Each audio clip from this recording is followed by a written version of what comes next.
town anthem, so we gotta slow it up. This the best podcast.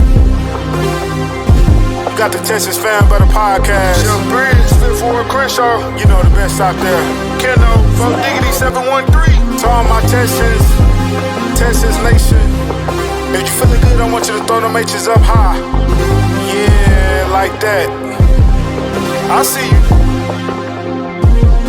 Let's swarm. Yeah, Houston, Texas, born and raised. Yeah, that's where I'm from. The best city in the state. Yeah, we stay turned up. It's excitement in the air for the Houston Texans. We swarming all year, causing havoc, we wrecking. Coming off that edge, we got 5-5-5-1. Thing on the outside, locking down your number one. All about the swarm mentality. And the H, standing on business is the way we operate. I rep that 7 like CJ, that 1 like Diggs, that 3 like Dale. H-time we doing it big, you know that 12 out here. And don't you never forget, better pick your poison, cause we got Joe in the midst. We rock that battle red, still blue, Liberty white, H-time blue, drip galore, man, we so fresh, fire like the field. Shout out to the whole squad, chasing greatness. Eyes on the prize, one goal, it's time to take it. Let's get it. Throw them H's up, throw them H's up. Now you throw them H's up, throw them H's up. We throw them H's up, throw them H's up. Let's show love for them Texans, cause them Bulls about to perform. Throw them H's up, throw them H's up. Now you throw them H's up, throw them H's up. We throw them H's up, throw them H's up. Let's show love for them Texans, cause them Bulls. Hello, and welcome back to the Texans Fan Podcast. I'm your host tonight, Matthew Briggs. We do have our fellows jumping in shortly, but they're not with us right now. But guys, we got a special guest. If you watch Texans TV, you know this guy very, very well. We got Mr. Drew Dougherty in the house. What's going on, Drew? Not much, man. You and I were just talking youth baseball and softball right before we got on. So it's been all like kids sports and end of school year stuff. As you know, end of school year is a pretty hectic time. So it's been good. It's a good time of busy, and OTAs are back. The guys are on the field. So it's a great time to be one alive, step right? closer, right? One step closer. That's right. That's all that matters. Yeah, I have four daughters. I have 3 teenagers and a 7-year-old. So it's been hectic. My oldest ones are finally getting jobs, and the other one doesn't know why they won't play with them. So It's tough. yeah, It's tough. it's fun times. I love being a girl's dad, so I'm very blessed. But Drew, let's talk. Well, first of all, I think this is the first time you've been on since we updated our song. How do you like that? It's pretty good, man. That's some serious stuff. Got the digs in there, I noticed. So Yeah, we're gonna do it. We were hoping he would stay, but interesting times with him. yeah, you know. Now let's leave it at that. Yeah, I like the he's song. gone, Short answer. Love the song. Song is awesome. Really, really cool. Really, really Good. cool. Well, our Kenneth is here with us, and he's one actually. Him and Crenshaw actually wrote that Nice. and got it produced. So, it's a shout out to the Texans. Get us a little hype, But like you said, yeah, we need to update it a little bit. Now that Diggs is out on the boat partying. Well, let's talk about it, Drew. Let's get your thoughts. What do you think? Everybody is shaking little out there right now. The sky is falling. No offensive line. What is your thoughts about the whole situation? You had to change things. CJ Stroud got sacked 52 times last year. Inexcusable. You can't have that happen. You just can't have that happen. So they made changes. They made major changes. Now, you got rid of a guy. You traded a guy in Laramie Tunsil who had done great things here. But, when you get a guy sacked that many times, and it wasn't just him, it was a collective effort, you had to make drastic changes. And the Texans did that in the form of the personnel that's moved in and moved out, in the form of a new offensive line coach and also a new coordinator. They're going to go about things a little bit differently than they have here in the past. So changes had to be made because you've got a defense that is special. You've got a quarterback that we know is special with some weapons, Pro Bowl caliber weapons around him. You need to be better up front protecting him. And that's what they thought they were doing in the way they went about it this year. So they had to change. They had to get better. They believe they're going to be better, and that is ultimately what the case is. Yeah, I try to remind people, CJ's best year, we had a ranked 13th overall offensive line, and it was with guys we have now. I mean, it was a makeshift line, guys who trying to prove themselves because, Titus was out. Leonard Tunzel came back, but he was also out. So why not give it a try? I mean, what like you said, CJ Stroud was the second most sacked and the most hurried quarterback. So, I mean, there can't be much worse than, I guess you could be the first overall sack quarterback, but, could it get any worse than that, That's can it get any worse? I suppose it can, but it'd be awfully hard to. And that's kind of, I'm sure, one of the rationales in all of this is you got to get something different. And I know Cam Robinson probably didn't have the second half of a season that a lot of people would want him to have, but he was on a new team in a new system, one that was kind of foreign to what he was operating or had been operating on when he was in Jacksonville, when he was a fine offensive tackle. So that's a guy who's got experience. He's got leadership qualities. He's somebody that the Texans looks like they're going to rely on him and count on him to be an important piece of the puzzle. They spend a high draft pick. They trade up to get Tay Ursary. And that guy's long in the tooth start-wise in college, in a really good conference in the Big Ten. He was an excellent player there. Very, very athletic. And a monster. He's a monster. Yeah, you heard what Will Anderson Jr. said about him today. I mean, Will singled him out and said, that guy's really big. He's really athletic. He's giving our guys a good test, and he's getting tested in a good way against this defensive line, which is, boy, I can't wait to talk about them. But yeah, they went about and have gone about doing things differently. They're going to jumble it up and see who plays best where. Does that mean Tytus Howard is on the inside? Is he at right tackle? Do other guys? We don't know. We'll see. We saw some glimpses of what some alignments are today. That'll likely change tomorrow. That'll likely change Friday as well. Same can be next week on the 2 days they have it. The week after that with the 2-day minicamp, and then you got a lot of time off, and then you have training camp. But it's going to change. And I think what you saw today, those 5 that were getting, the quote unquote snaps with the ones, probably not going to be that same left to right alignment in week 1. It's going to be a different alignment, and there's some things to change probably. That's what I'm trying to tell people is day one, right? Like, why are we hitting the panic button? It's like I tell Astros fans with Walker and all them. It's like, dude, quit. We haven't even started yet. Quit hitting the panic button. Let us work, especially with the new system, right? With Bobby Slowick, we faced third and more than 8, I think like 173 times. First place, and then second place was like 97. That's a big gap. So with Nick Caley, you kind of got to spend a little time with him. Do you see big things coming from Nick Caley this year? Yeah, and if you're asking me what we're going to see specifically, I'll say ask me again in like late October, because I don't know. Because you're never going to really truly see a whole lot in August either. So you're definitely not going to see a whole lot in May. The guys talked about it today. Building blocks, very baby steps as far as installing things and getting ready. It's all the basics, all the fundamentals. But if it's anything like what we saw from his time in New England and then the short time in LA, I imagine there's going to be some influences from the Rams, but I think you're going to see one of those offenses. I thought a very telling thing was the Woody Marks draft pick. That's a running back who caught a lot of passes. Heck, when he was a sophomore, Mike Leach had him catch 83 passes as a sophomore running back out of the backfield. I did not know that. At Mississippi State. That's 83 passes is a ton in college for a wide receiver who's a star. This was a running back who caught it, and he was a good running back. But I think moving up to take him, that kind of says, all right, they want to have the running backs catch the ball, or a running back catch the ball and be a weapon out of the backfield. It kind of reminds me of the litany of guys that we saw with the Patriots over the years, Vereen and guys like that.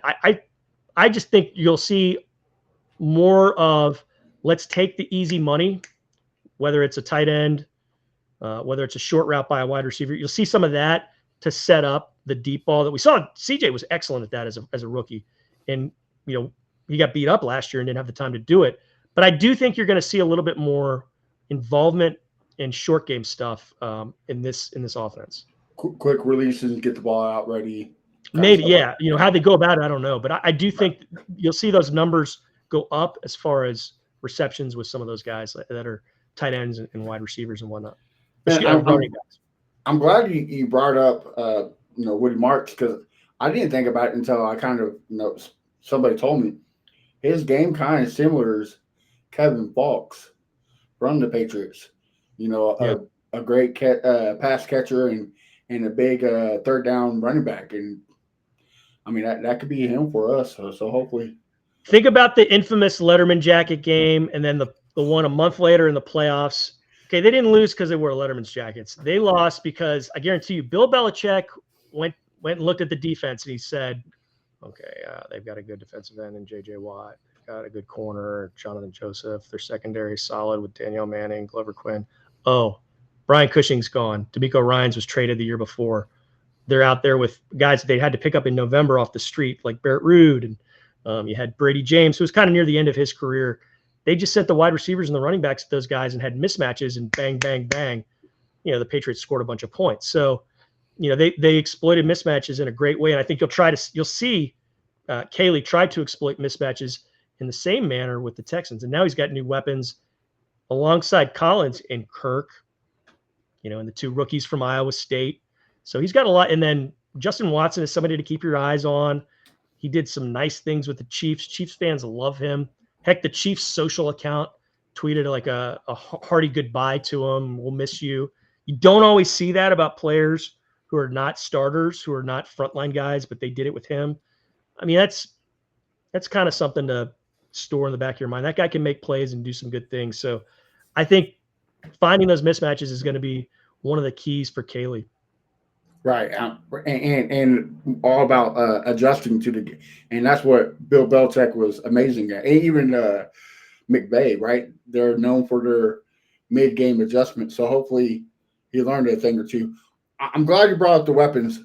Now we traded our first-round pick, which a lot of fans were upset about. I loved it to get some more picks in the second round, and we went and got Higgins and Noel. Did that surprise you when we drafted both Iowa State receivers? Mildly, but when you look at their skill sets and you kind of think about it, it makes sense. One's a really big-bodied playmaker who's fast, and then the other one is really shifty, can kind of do some stuff on the inside. So yeah, that makes sense. I mean, they're nice complements to what you have here already. It is kind of funny, all the Jadens that are on this team now. I think it was just one of life's little coincidences, and that it turned out that they're both from Iowa State.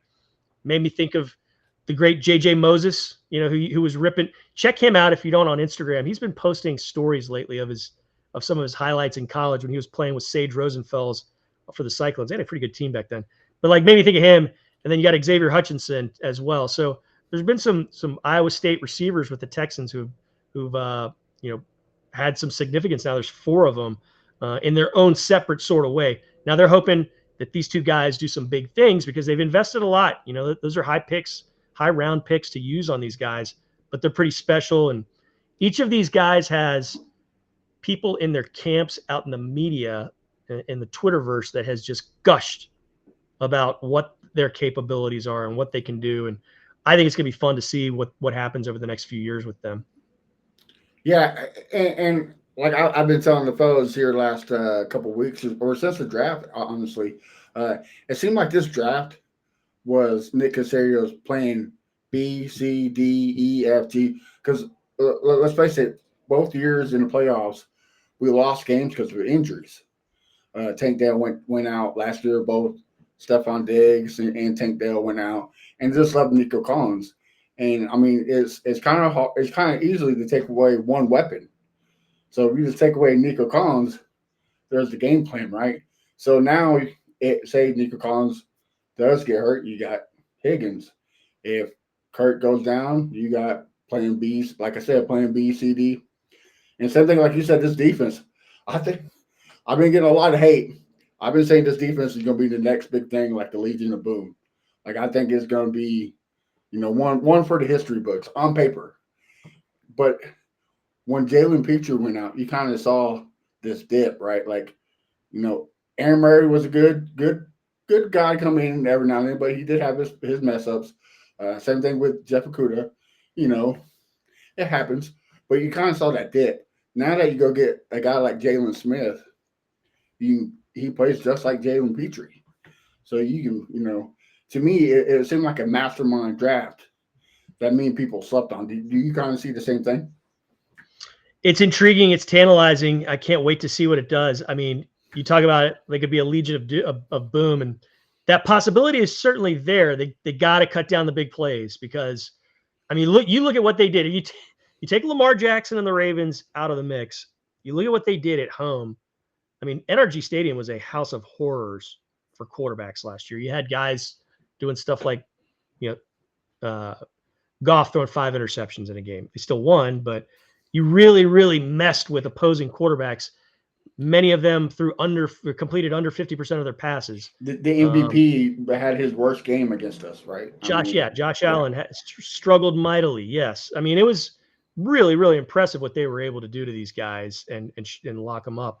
But it's like you can't let that 85-yarder through for a touchdown, which that kind of held you back in some instances. So, yeah, if you take a step forward and you close down some of those big plays, yeah, you're cooking with gas, and you figure Will Anderson continues to take steps. Look out, because I mean he was special as a rookie, even better last year. So what's next in year 3? I mean, he was talking today to the media and talking about how much he's grown and how he's kind of one of the guys that is like a mentor to some of the young guys coming in, which just seems weird because it seems like I blinked my eyes and I was standing in between him and CJ Stroud in Kansas City, interviewing those two right after they'd been picked, in the first round. So yeah, there's lots of exciting stuff on this defense for sure for 2025 and beyond. Yeah. And here's the crazy thing though, Drew, we have not really seen a full healthy Will Anderson. His rookie year and last year, he's been banged up. It's true. So I just imagine if we have a full healthy Will Anderson. I mean, it's you talk about a habit for a quarterback. It's going to be even better. So hopefully he stays healthy. And it stands to reason that he's going to be helped out by this interior line. I mean, they've added Sheldon Rankins. They bring back, some of these guys, Mario Edwards, Tim Settle, they're back. It's pretty tantalizing what's returning there on the inside. I mean, there's a lot of positives there for that defensive front. And you still have Daniil Hunter. I mean, you still have Derek Barnett. Derek Barnett he scored 2 touchdowns last year. I mean, there's so many fun options for this defense. They can come at you in waves. And if one of them comes off, you're not taking this massive step down. There's somebody else kind of waiting in the wings that can make plays in his own sort of way. Yeah, and I tell everybody if Derek Barnett didn't play for the Houston Texans, he'd probably be a starter in almost every single team in the league. Yeah, no, that's a good point for sure. And what a great piece for the Texans because, like we know, D'Amico likes to rotate players on the defense. So I mean, I'm glad he came back. I forget the guy from the Bears' name. He's another great role player to come off. Yeah, Daryl Taylor. He's speed rusher. Yeah, he can do some things. Yeah, he's somebody that quietly was joined the team, and not a lot of people have talked about him, but I know my guy John Harris is excited about what that guy has skill set wise and what he's capable of doing, and he's somebody that surely could make an impact in his own sort of way. When it all is said and done after the season's over. Absolutely. And you talked about the big plays. I think that's why you bring somebody like C.J. Gardner-Johnson, right? Kind of like that that veteran who and what a great trade too, by the way. But somebody to kind of help with that, help with calling the defense, and he brings that swarm mentality, right? Like always to the ball. So do you think that would kind of help the deep ball big plays? Yeah, you think so? I mean, that's the idea, and I think an underrated aspect of also his presence is he's won a championship. I mean, he knows what it's like to hoist that Lombardi Trophy. Same sort of thing in a different sort of way.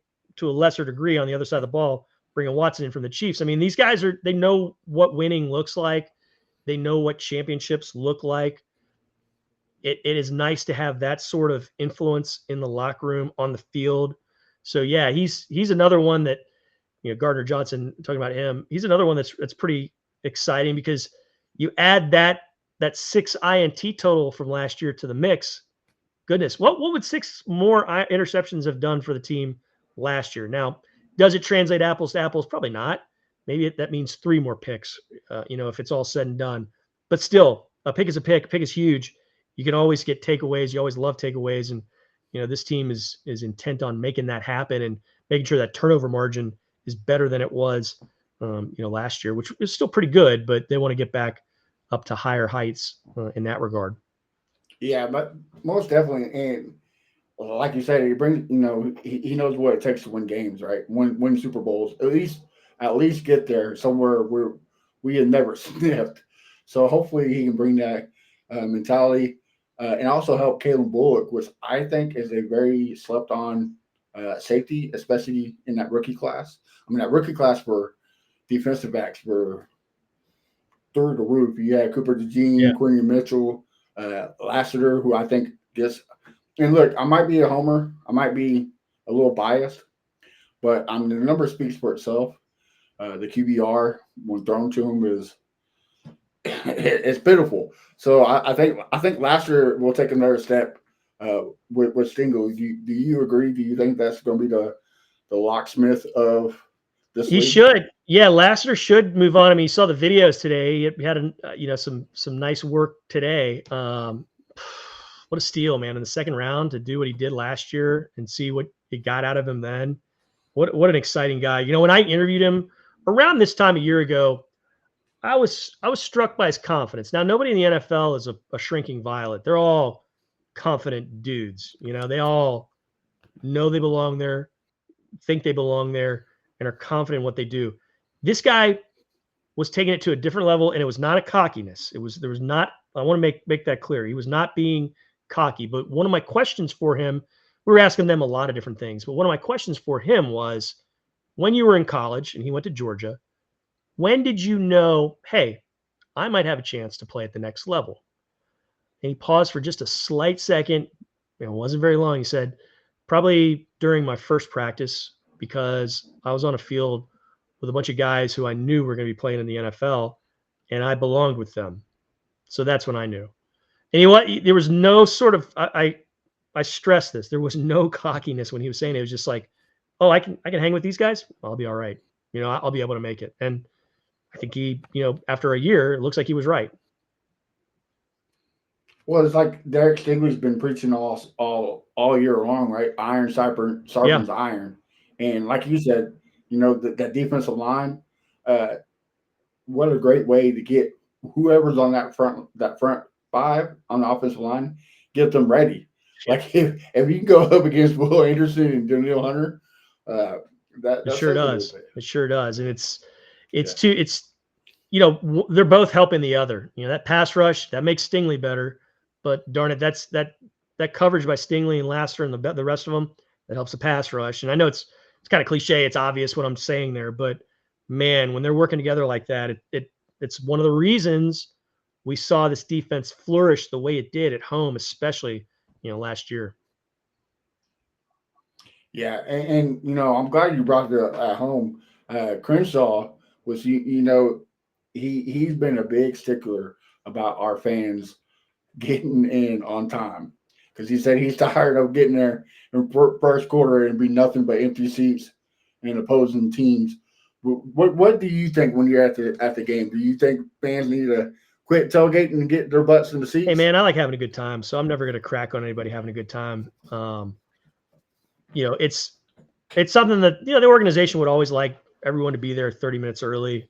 I understand, but I think the team, they still showed up, they showed out, whether it was first quarter, last quarter. I think Absolutely. They're professionals and they'll be fine no matter what. I think if they had their choice, they'd like it full and loud before kickoff, but I don't know that.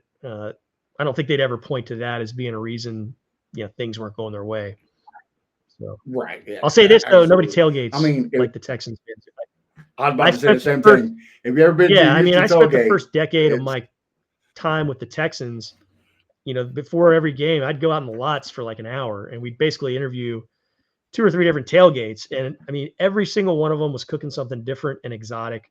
You had, I mean, heck, in your intro video, we got you guys taking shots off of a ski. I mean, I saw at least 3 different tailgates that had that.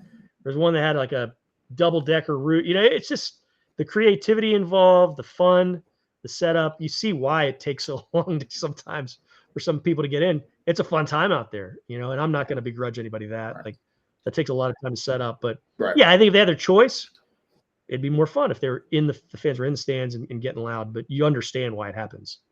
And the Texans are trying to make Oh it. yeah, absolutely. They have the smoke bombs and the horns and everything, reminding people. I know I've voiced things over the years for them, saying, "Hey, you have 45 minutes to kick off. Please head in." Hopefully it keeps going. It keeps getting Right. better and keeps getting them inside. Plus that Houston Yeah, no traffic. doubt. We all know that Houston traffic. You have to leave.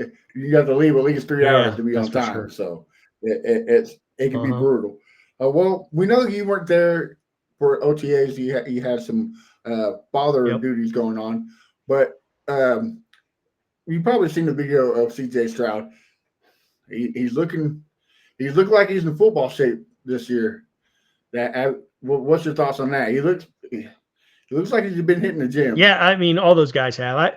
I've seen them around the building, much of this offseason. Most of these guys, much of this offseason, you'll walk in the service level running an errand or something. Oh, there's, this frontline guy. There's this frontline. I mean, it's a common occurrence. Whereas in the years past, it might have always been that way. It seems like there are more of them, the frontline guys there this offseason. But man, I have no doubt that guy is going to be ready to ball out this year.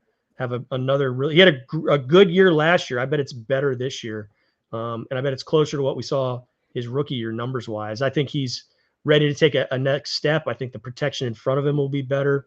I think he's going to be better. I can't wait to see what he does. We heard D'Amico Ryan's talking about everybody's on their own sort of schedule and pitch count, and I'm not worried at all about CJ Stroud and where his path is leading him. I think it's all only greatness. Well, he'll never be, 6'7", 400 pounds. Like your Yeah, son made him 6'9", Madden, 6'9", 400 pounds. 6'9". That's Yeah. right, 6'9". Yeah, he still has that 99 Oh yeah, overall. yeah. I think it's like CJ Stroud. 199. Yeah. The way they jiggle things. Yeah, they got that. They also have J.J. Watt with a lightsaber on what's the one where you can? It's like the game where you're like running around. Fortnite. Yeah. So it's all sorts of goofiness with my boys in the video games. So yeah. Always keeps you fun, right? Well, a lot of fans are upset because he wasn't throwing. Like I've been telling people, calm down. It's not even June yet. Like, chillax. What's your take? What would you tell fans if D'Amico Ryan's thinks everything's okay and he's cool with it, then I am too. He said, everyone's got their own schedule that they're on. Everything's fine. So yeah, that's kind of the way I view it as well. I'm not worried. If he's not worried, I'm not worried. Yeah, I think he was talking about the offensive line. He had a quote on there, and I love it, where he says, "We're not making no decisions when they only have a T-shirt and a head pad on there, like chill." I love Texas fans because they give us opportunities like this. But man, when you get on Twitter and you're like, guys, what are we doing? I get it, you're passing. I get it that you love all this stuff, but calm down a little bit. That's why other teams make fun of us, because this reason right here. Yeah, they're all it's a passion. It's fine. It's understandable. They care about No, yeah, I get it, but sometimes I'm just like, let's delete the Twitter app from your phone, please. It'll make it a lot better. Keno, thank you for showing up, brother. Do you have any questions for Drew? I guess I can ask a good question. Who stood out to you the most today in OTAs? I know it's just OTAs, just kind of, people trying to figure some things out and stuff like that and just going over the plays a little bit. But who stood out to you the most today?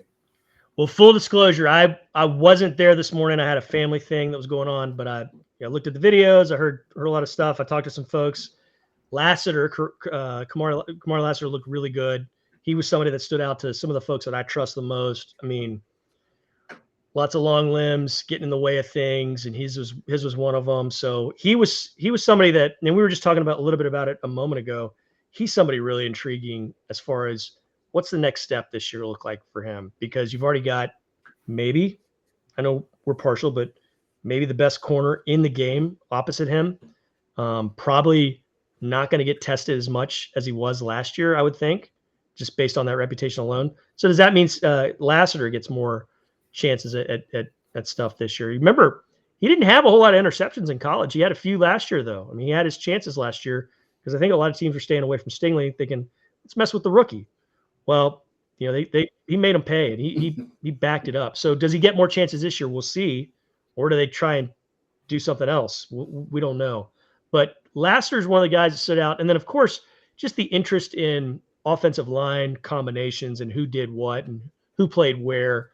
We got some ideas about who we think is going to be the left tackle, probably Cam Robinson. Nothing's set in stone, but it's going to be a competitive mix, unlike in years past where it's kind of set, stabilized going into the season. So I guess the short answer to your question would be Lassiter and the O-line, but I got to plead the fifth because I was not there. So I don't want to pass myself off as, something I wasn't. All right. Yeah. Another question. Speaking of Cam Robinson, I know we paid him pretty much like $14 million a year or something like that. I don't know if it's fully guaranteed, but do you think there's a chance that somebody else could start at left tackle, or do you think that's kind of like his job? I know you said it's not set in stone, but do you think it's possible anything can change? Yeah, anything can change. Absolutely. I don't think nobody's been guaranteed anything. I mean, we could see Titus there. We could see Titus at right guard. We could see Titus at left guard. We could see Titus at right tackle. Just the same thing with Rob. I think if he gets beat out by somebody that they see is playing better and they think is gonna play better, he'll get beaten out. But like I was mentioning before, he had a pretty solid career, a pretty good career in Jacksonville, and then it was an odd situation mid-season, having to be the guy at left tackle on a different team with a new crop of guys that you're playing around in a different system. That can be tricky, and it looked like it was a little bit tricky and didn't work out the way he'd have liked, I imagine. But I think getting a reset here with this staff and with the system, I think good things are expected. Well, a lot of people felt were like too is, he had a pretty epic fail at the beginning of his start at Minnesota, but that at the end of Minnesota, he played pretty good. So I think he only let up one sack after the halfway mark. So as long as he's there and getting the reps, maybe it's something that he needs. Maybe it's something that okay, I get it. Hopefully that's the case. Right? Yeah, for sure. Well, and the thing me and Kendall has been preaching, it seems like, especially on this offensive line, but just the whole team, you're gonna win competition at every battle. If you're the best, you got that spot. Is that how it seems? Yeah, Cole Popovich, he was an assistant, and I know holds, as does Nick Caley. They hold Dante Scarnecchia, the famous offensive line coach from the Patriots, for all those years, decades. They hold him in super, super high regard. And if you know anything about the Patriots, they didn't guarantee anything. I mean, Tom Brady, his spot was almost guaranteed, but even Belichick would screw with him sometimes. But they're gonna force competition. They think it's gonna raise all tides, or the tide will raise all boats, whatever that metaphor is.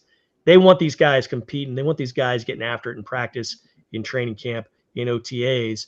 So I think having that level of competition just sharpens things up. And I don't want to overuse the iron sharpens iron, but making sure that every day you're fighting for your job, fighting for your life, that factors into making you just a little bit better, I think. And I think that's going to factor into making this offensive line as a whole better. And if that's the case, this offense will take off. Yeah, right. We've seen what CJ can do with a decent offensive line and a capable offensive scheme. So if you give him two good ones, who knows? Last year, I kind of bit my tongue and I said he's going to be MVP last year. Didn't fall short, but I still stand I mean, it by was it. If you give understandable him to say that. the That's weapons an and understandable time, proclamation based on what he did as a rookie. I mean, that like it was historical, and the thinking was, well, now he's got these two. What this guy Nico Collins, he's got a guy in Diggs. Dell's going to take the next step. We saw great things from Schultz. Oh, you've added in a running back. Man, he's gonna. Yeah, it makes sense. I don't think it was. You weren't saying Pluto should be another planet or something. I mean, it was an absolute.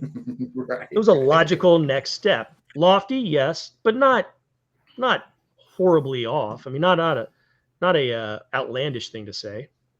Yeah. And I'm kind of glad, a lot of the NFL, professionals, analysts, kind of don't have CJ Stroud top 10. They're kind of sleeping on him because to me that fires him up, right? Like everybody said that he shouldn't be in the second round pick, that the Texans were a horrible spot, that the Panthers were the best team to be, the Panthers were in a good spot, the Texans was in the bad spot. CJ Stroud can't take a test, and then the Browns was going to walk all over us. And then even against the last year against the Chargers, what was that dumb coach's name? Rex. Yeah. Rex Ryan. Yeah. Yeah. So to me, I like it because he gives him that fire. And as we can tell, it looks like he's been in the gym working. So hopefully it comes back this season. That's the with hope. fire. That's the hope. That's where the belief is. I think big things are coming from him for sure.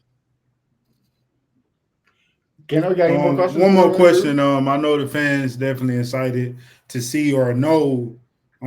It's not a for sure thing right now, but do you know who was out there for the ones when it came to the receiver position? I know Nico and Kirk were probably out there starting. Was Jaden starting as well with them, or was they just kind of like doing a two-set receiver? Like I said, I wasn't there for it, but I did hear good things about Jalen Knoll for sure. And I think Higgins, if you listen to Nico Collins, he's a pretty special looking guy too. I know Nico was talking at length about him today as well. So those guys got their chances, and you have to also factor in Watson. I think from the Chiefs, I think he's gonna have a say at some point this season. I think he's gonna make some plays for you that are pretty important. So I would think to start the season, it's probably gonna be Nico Collins and Christian Kirk getting the bulk of the targets there at the wide receiver spot for sure. Okay. All right. Well, I want to kind of take a turn off from the Texans and focus on the man, the myth, the legend, Drew himself. I got a question. How was it meeting the Macho Man? Oh, Randy man. Savage. So it's 2025. So 24 years ago, I'm in my first year out of school, working my first TV job, and I was in charge of booking guests for a sports talk show. It was basically like a radio sports talk show, but it was on TV. And I mean, mainly it was a show that was shot in Dallas, but it was shown statewide. So we'd talk a lot of Cowboys, talk a lot of University of Texas football, and then you'd talk Spurs, Rockets, Mavericks, Astros, Rangers to a degree. But mainly you had half a show about the Cowboys because of how popular they were. They were bad, by the way, when I was at this job. They were 5-11 3 of those years, and then Parcells came in and flipped them. The last year I was there, they went 10-6. But the bulk of my time there, they were horrible. So in the spring, I got on a hot streak because Bob Knight had just been named head coach at Texas Tech, and I booked him for a Thursday night show.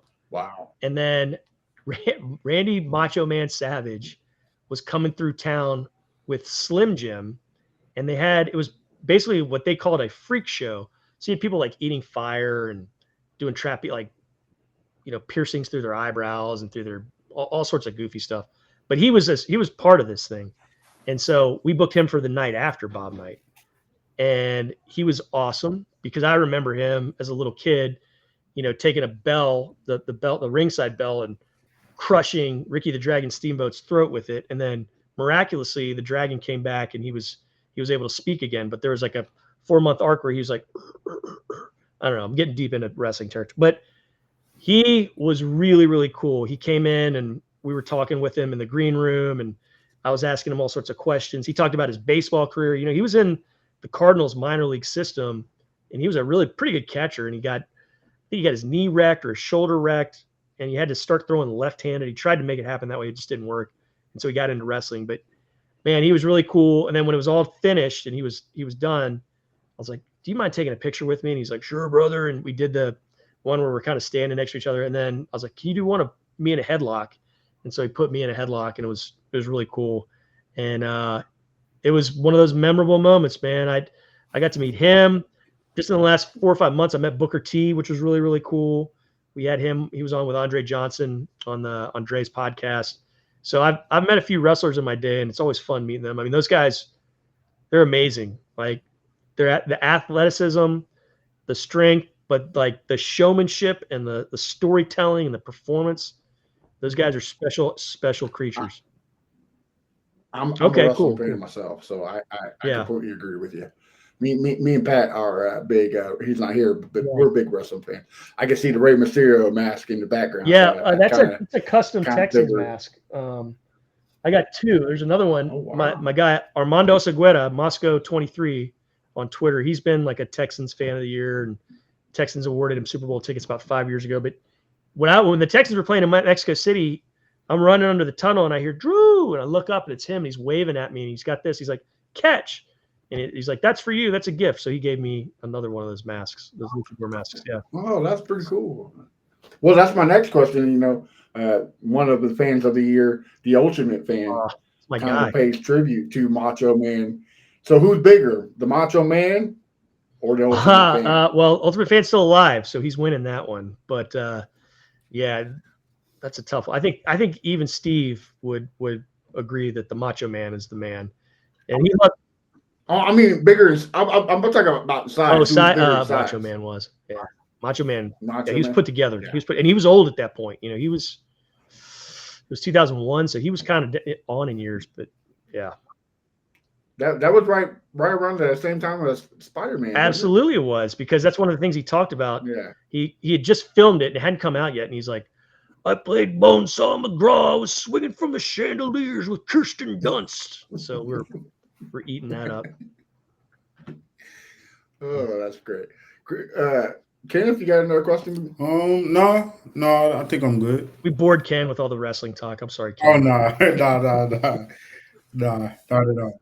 Well, I'm gonna have to board him again. One more question from me, and you know, I know you're busy being a dad, so we'll let you go.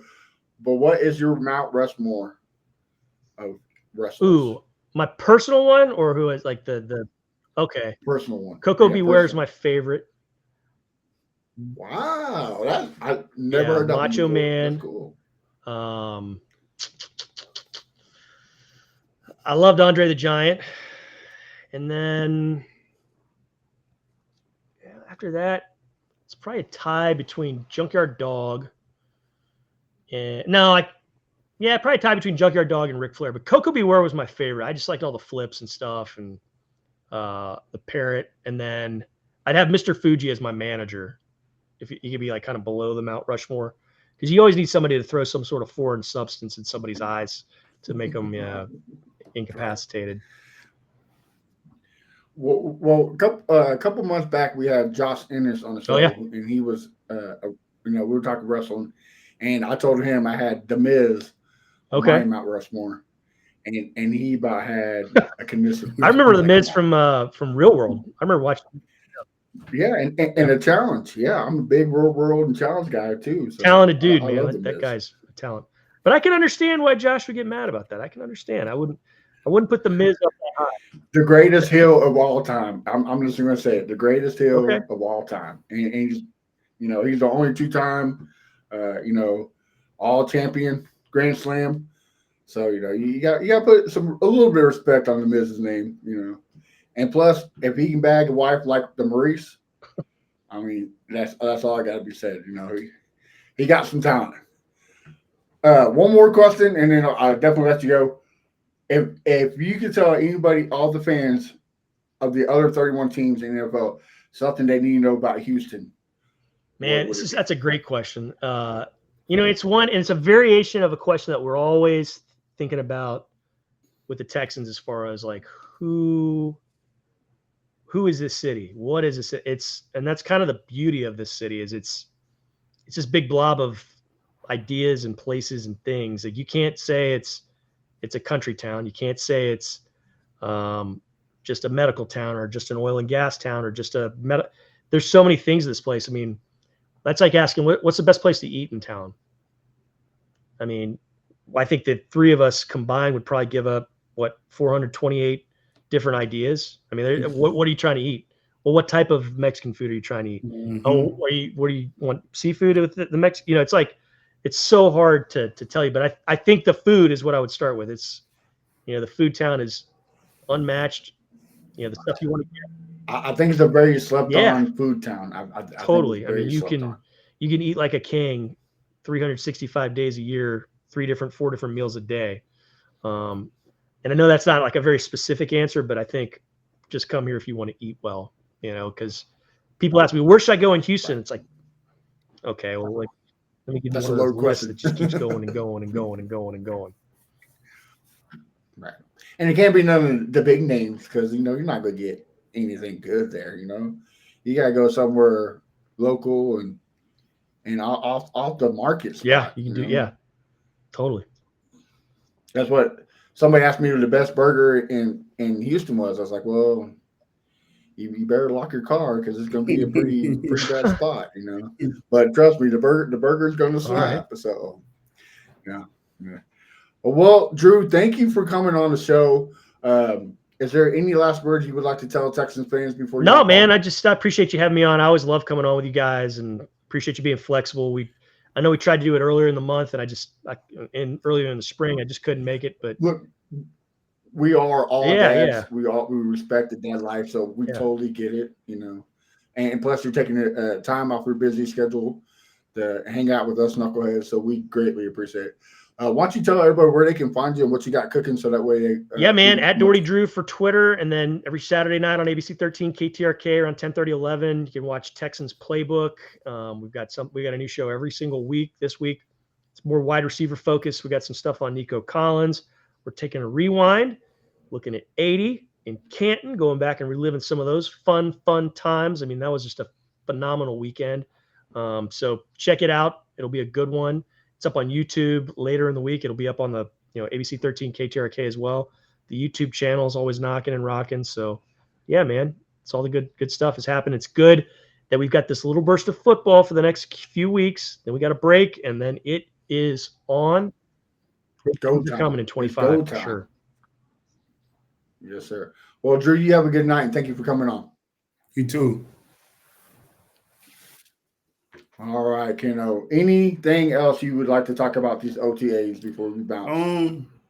Man, honestly, just seeing Jaden Higgins, man, his size and how solid he is, and it just it's giving me some hope. Like when it comes to the red zone, I know the fan base know, the organization know how we struggled in the red zone last season, but I feel like he's going to be that target that's really going to help us in the red zone.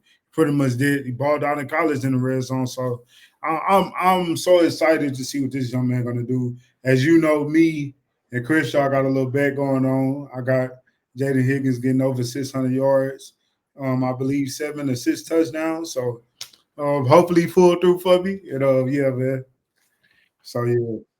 I got him going. I got him going 5 and 5, 500 yards and 5 touchdowns. And look, this is no knack on him, right? Like if he does that, that's good news for the Texans, right? That means Nico Collins is healthy. That means Christian Kirk is healthy. That means Jalen Noel is getting some of the hits. Like that means we're rolling. So 500, 5 touchdowns. Shit. Yeah, for sure. And honestly, like I said, if he's our red zone target, shoot, now I could see, like I said, that's why I think I said 6 or 7, but regardless, he might get over that. It's possible he can get over that, but just excited to see what he's going to do. And then also, Kamari, that young man right there is a straight-up football player. Like, it's crazy. Like he's not even that tall. He like 5'9", probably 5'10", and the way he plays, like he plays big. Like it don't matter if you got a 6'4", 6'6" guy in front of you, like in front of him, he gonna lock him up. Quinn Johnson, you know what I'm saying? That interception he got on him in the playoffs.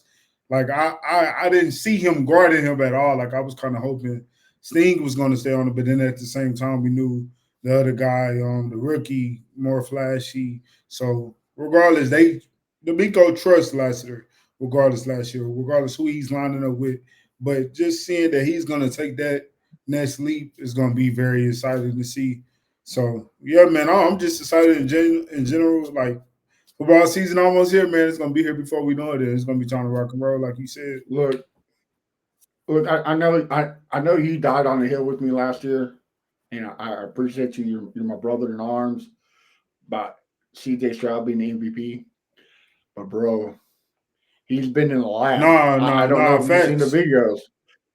He's been cooking. For sure. And honestly, I was gonna ask something when you and Drew was talking about it, and Drew just brought up the situation with how we was gonna have all these receivers, Diz, Nico, and Tank, and also we got Joe missing. But another thing that I know for me, I thought it was gonna be better than CJ rookie year was the O-line. Unfortunately, it wasn't. So I can just imagine if the O-line was better, you know what I'm saying, he probably would have got close to that. You know what I'm saying? We probably would have went farther. At the end of the day, you know what I'm saying, that's the past. Looking forward to the future. And not just that though. Like kind of like what Drew said, Tank Dell went down, and so did Stephon Diggs. I mean, we probably can't count on me and your both hands how many times Dalton Schultz, how many times John Mechie, Xavier Hutchinson dropped key passes. I agree. So, I mean, if he had a legit number 2, number 3, even a legit number 4 or 5 receiver, it'd be a different story. And like I told Drew earlier, that's what Nick drafted. Is if in case those guys go down, we don't miss a beat because we got the replacements. Man, I'm just happy. I'm happy that Nick Caserio saw what I saw, because I feel like for a long time, like every year when it comes to the draft, they do something that I don't see, happening, and it's like I don't expect to happen. But this season, I remember like this draft, I told y'all I think we're going offensive heavy, and what they do, they went offensive heavy. First 3 picks, like I also predicted, I was like, man, we get a receiver or O lineman, and then if we get a receiver first, we can get an O lineman next, and then get another receiver or a running back, just another threat on that offensive end, and they literally did that. They got Jaden Higgins. When they got Arian Tate, Issery, they when they got Jalen Noel, and then we back doing got the running back in the 4th or 5th round, Woody March. So it's like they did exactly what I wanted them to do. Now I'm not gonna sit up here and lie and say those are exactly the guys that I wanted, but at the end of the day, I wanted to do my research. At least exactly, and not only that, they good players. You know what I'm saying? They good. They really solid players, and I think they're going to definitely exceed on this team for sure. In the wise words of Wayne Gretzky, you miss the 100% of the shots you don't take. So at least he's out there swinging. And Drew brought something up. I didn't know it, but Woody Marks, I think he said his freshman or sophomore year at Mississippi State, he had 84 receptions as a running back. And then I was talking to somebody else, one of my other buddies, and he kind of told me this comparison. And the more I looked into it, I'm like, dude, you're right. He reminds me of a Kevin Falk back with the Patriots. A good third down running back and a guy who has hands that you can rely on. I agree. It looks like he has better hands than a Deshaun Watson with shoes. Like the guy can. Man, dog. I'm sorry. I had you. Hey, man. But look, hope so. It's reliable. Hopefully. Right. But yeah, I did my research. Honestly, I had to do research on every last one of them picks. I will agree. Like I knew of Jaden Higgins and a guy in the group chat, the Texans chat I'm in. He talked about him like, man, we need him. But he thought he was gonna fall to like the third round or something like that. But hey. Well, I tried. We had the chat. You're like, bro, we should have went Burton. I said, no, man, Higgins is that dude. I ain't gonna lie. I was a big Higgins I wanted fan. to look Brandon. I'm not gonna lie. You know, I was a big Higgins fan. Well, I'm not gonna lie. When we went and got to know him, I'm like, Nick, man, like, what are you doing? But then I started thinking a little bit more down the road, like, hey, okay, I loved it. You got Christian Kirk, I got more happy about the Higgins pick when we got Jalen. The reason being is because they different type of receivers, and you need more depth at receiver. I'm sorry, we can't sit around and wait on John Mechie. Hutchinson, he cool, but I think he's going to make the team over John Mechie, I will say. And but we lost a couple of guys. Robert Woods, Diggs. Tank gonna be out for the year. So, you know what I'm saying? We lost a couple of people, and I just feel like that was smart. The fact that happened, how it happened, was perfect. Like I said, it made me more happy because they different type of players. Yeah, because a lot of people had him going. Yeah, I saw that. Second, I saw that. Late first. I saw that. So it was a snag. And like I knew he was gonna be a good receiver, but I just had to take a step back and like, okay, I see what you. Christian Kirk has injury problems. If he goes down, you got your guy right there. You ain't gonna depend on John Mechie to see if he gonna do what he need to do. You know what I'm saying? So Tank Dell's injury is a little bit more serious than you think. You got your replacement. Like, you know, Nick, dude, people are saying Nick Casario. Yeah, you know me, man. I've been, you know what I'm saying. But at the same time, I think he's cooking. And I be telling people all the time. The people that's worrying about the offensive line and all that type of stuff, man, let's just wait and see because it's really about the coaching, how Nick Haley is going to adjust when he got to figure some things out at halftime or before halftime because that's what Bobby lacked last year. We all know that, and that's another thing that really held CJ from really getting to where he needs to get to or where we thought he was going to be because Bobby wasn't adjusting and he kept just doing the same thing over and over and over again. And like the other team knows what we gonna do. And our offensive line not that good for us to keep doing stuff and thinking that they're not going to stop it. You know what I mean? Like it's a difference when you're a team like the Chiefs or I'm not even gonna say the Chiefs because they obviously got stopped by the Eagles. But you can go back to take the Patriots days. You can say the Chiefs like the domination. Well, you can say the Chiefs because even though the Chiefs lost the Super Bowl, they've been there for sure 6 times. But I'm just talking about even when you can even say the Chiefs. I can say them. Yeah, I feel what you're saying, and so like I was with Honcho right about Bobby Slowick. I was like, you kind of have to bring him back because he just look what he did. Got you the AFC South Championship, got you the division round. I mean, it was a good game, but then against the Chiefs, he lined up Dalton Schultz against George Karlaftis, not once, not twice, but 3 times in a row. In a row. And guess what? Guess what happened all 3 times? He got sacked. Man, you know I was done with Bobby. I think midway. No, after that Packers game, I was done with Bobby then. And I kept telling y'all I was hoping. Well, I'll tell you what, man. Crenshaw has like a crystal ball because he was done with him a little bit earlier than me, for sure. Year 1. He's like, we don't need to bring back. Like, I think during the season he kept saying like he didn't even think we was gonna be able to do what we did against the Browns.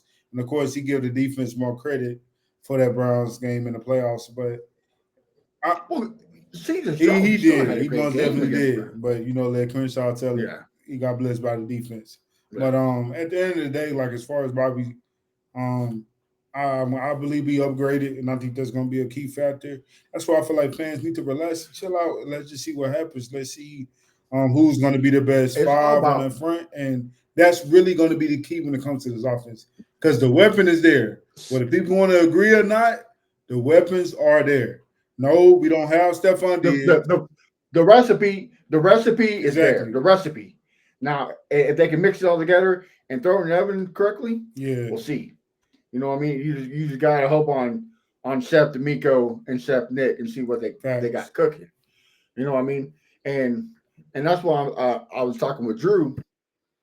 One of the things that he's already better than Bobby Slug, Nick Haley came from Bill Belichick and Sean McVay. Why are they good coaches? Because they make what? Mm-hmm. Adjustments Super Bowl winning during the coaches. game. Mm-hmm. Right. I mean, regardless of that, as long as you make adjustments, that's all I want. Me and you have been day one. Mm-hmm. Bobby, make adjustments. Make adjustments. Man. I'm just glad that book closed. Man, you know what I'm saying? We can throw that book in the trash and move on and open up that Nick Haley book. You know what I'm saying? And read that book and let's see what it's going to do for us. Yeah. Also, I hope you can back me up a little bit on this. Is we need to talk to our fan base, bro. We need to talk to everybody on Texans Twitter. What's up? Because I'm tired of seeing everybody. Oh, CJ Stroud's not throwing the ball. Oh man, he's not throwing the ball in May. Our season's over. Oh, Damian Pierce. Oh, Damian Pierce is not running the ball. Oh man, season's over. Oh, did you see the starting five? Oh, yeah, man. You know how they do. Bro. You know how they do, man. They gotta overreact. I mean, me personally, wherever it is, like we can either choose to believe D'Amico or we can choose to believe whatever comes up in our mind as Texans fans that we overreact. And I'm guilty of it sometimes as well, but I'm not worrying about CJ at all. I truly believe what D'Amico said. No, I get it. Look, I get the overreaction. But again, it's May. Like D'Amico said about the offensive line, guys. We're not putting nothing in stone with just t-shirts and a helmet on. Like, relax. I will say this though. I hope Damian Pierce is there tomorrow. He was. So why he didn't do that? They said that he was taking most of the reps. Damian Pierce. Yeah, because Joe Mixon. But no, I thought they said Damian wasn't there. He wasn't there today. Maybe that's another no. That was some other whatever they was doing before, not OTAs, but some other workouts they was doing recently. He was there then, but he wasn't in OTAs today. And like I said, hopefully he's there tomorrow. But like guys like him, Brevin Jordan, I don't know what's going on with Brevin Jordan, if he's 100% yet or 80, whatever the case may be. I know he did post a video of him running routes and stuff like that. So who knows what's going on with him? And another guy, I forgot who else was in there. Christian Harris. The most important out of all there, though, is like, of course, fans going like, all right, something's going on with Christian Harris. What is going on with Christian Harris? And it's just like, yo. Look, like I get it. Like I would like to see them there. I like to see them get reps, but it's OTAs, but at the same time, you got guys that you. Here's the thing. This is the type of guy that I'm glad we paid because, and it's not just him. You got Darius Stingley. Like he literally, like I was telling people, and Nico too. But Darius Stingley, I was telling people like, bro, I'm not worried about him because he really, you can tell, like, yes, some people get paid and then all of a sudden they get more hurt or whatever the case may be. They don't really play during the season or whatever. They kind of like start to take a back step. But you can tell that Darius Stingley is a guy that, like, he wants to continue to get better and better and better. And I have no worries about him. He played all season last year. I understand, of course, he became eligible for upgrade or extension. He got that, but I also think he's going to take it up a notch. I think he's going to get more interceptions this year. I really think he's locked in. Look, I don't think you got Nico Collins. I'm going to disagree. Jalen Petrie. I'm going to disagree. Coming off an injury. I don't think Derek Stingley's going to get interceptions this year. You want to know why? They're not going to roll his way. They're scared. They're going to have to. I'm sorry. They're scared. They're going to have to because this D line is too good. So when you have a defensive line like we have, talk to him, brother. Talk to him. Like that pressure is going to be serious. So quarterback's going to have to get off that ball. And you saw what we did to Herbert. He literally, that pressure had him in shambles. Like it was ridiculous. He didn't know what the man was throwing it to Lassiter, threw it to Stingley twice. You know what I'm saying? Threw one even though that was a deflection by the receiver, he overthrew it. But the pick six to Eric Murray, like that pressure puts dudes under pressure, and they got to get rid of the ball. So at the end of the day, I think Steve, the numbers gonna be up there. They're gonna have to go his way, regardless. So I was on the AFC South, with we had Cecil Sorts on and a Titans commentator, and I told him, I said, hot take, we're gonna have a better defense than the Legion of Boom this year, and they both looked at me like I was special needs. I'm like, bro, you know how they are, man. You know how they are. You, on paper, tell me I'm wrong.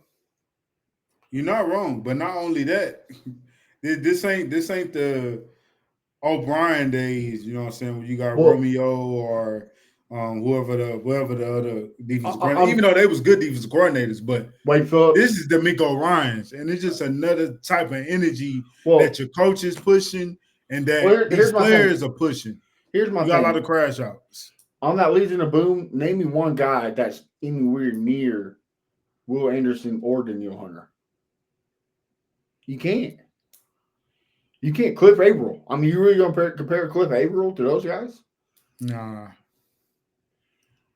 So, and we got a Colts commentator. I see you, Reese. We agree that James Harden is a hoe. So you don't. We agree with you on that. Hey, he see the jersey behind me. That's all. I got it's love. It's love. I ain't tripping. Yeah. I ain't tripping. But yeah, at the end of the day, man, as far as the Colts and the other fan base, you know what I'm saying? You know, I got a cousin that's a Colts fan. You know what I'm saying? We go back and forth. But Reese is another brother of mine, just like you. So yeah.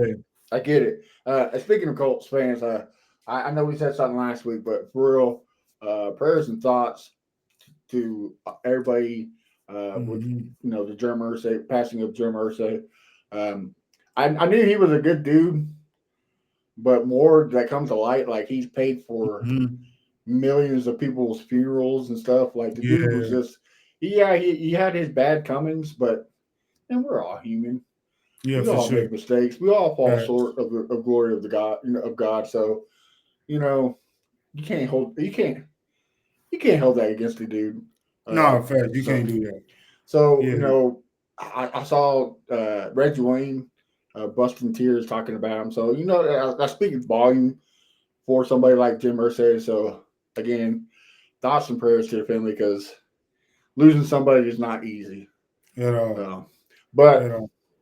But I'm sorry, when September comes over, all those thoughts and prayers are over with. It's BTA, brother. It's BTA. Hey, I love you, but I don't. I don't know if you saw I don't know, man. I've been seeing a lot of different stuff on Twitter, the rankings and all that type of stuff. You got somebody that got the Colts winning the division, and I was confused. I mean, I would take the Colts. I've been seeing a lot of the Jaguars talk winning the division. I'm like, I've been seeing that, which, of course, I don't believe that's going to happen. But I think the Jazz will be 2. I think the Colts will be 3 or 4. The only reason I think that, though, I think the Colts will be better than the Titans. But at the same time, I think the Colts is about to tank. That's what I believe. So this is where we kind of differ. So I think the Titans are locked at 3. I think Cam Ward's going to get them just a little bit over the hump, but can't because he don't have the weapons. I think Pollard, Lockett, all of them, they're past their time. Like it's time to wrap it up. So I think they're number 3. But now now if Anthony Richardson does take the step that we don't think he's going to take, that he actually takes a step forward, I can see them being in second place. But if it's Anthony Richardson of last year and Danny Dimes replaces him, and then Riley Leonard replaces Danny Dimes, then I agree with you. They're last place for I think they're in tank mode. I really think they're in tank mode. I think they're gonna be in tank mode for 2 years to try to, like I said, to try to get Archie Manning. You might have something there, and that's the only reason why. Same thing with the Jaguars. And now we both know that scheming fixes a lot of issues. So they got a new scheme, but it comes down to protecting Trevor Lawrence. Now, I'm not one of these fans that hate Trevor Lawrence. I think Trevor Lawrence is a good quarterback. He just doesn't have the organization to back him up. Yeah, I can agree to an extent. I will say, like, I'm a Trevor Lawrence fan because The he Clemson, played for right? my Clemson. You know what I'm Yeah. saying? Of course, he's the enemy now. But at the end of the day, I believe that he's a good, solid quarterback. He just went to a bad situation. The other thing is, I do think that it's more of an ownership thing than it is a coaching thing. Right. Because you had Well, Doug Peterson, and he's one of Urban the greatest Meyer. coaches, greatest minds.